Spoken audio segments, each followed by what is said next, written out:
Sarajevo protesters in Sarajevo who staged a hunger strike over their treatment in coronavirus quarantine were on Tuesday allowed to go home by Bosnian authorities.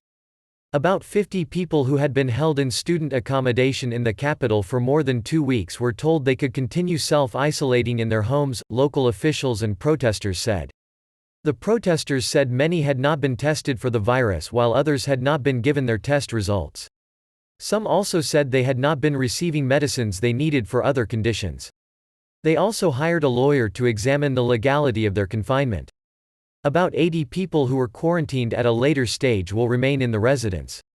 Separately, more than 80 people quarantined in a hotel in the central town of Zenica have been refusing food since April 20, demanding to be tested and released if found to be negative, officials and protesters said.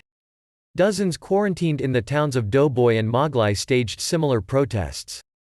Under emergency measures, authorities in Bosnia's autonomous Bosniak Croat Federation are putting people arriving from abroad into quarantine for 28 days.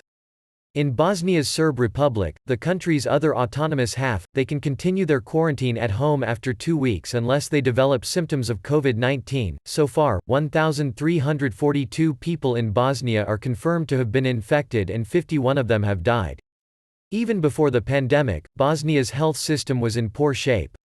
Large numbers of doctors and nurses have sought work in Western Europe, causing fears that the country may soon have too few medical staff to cope.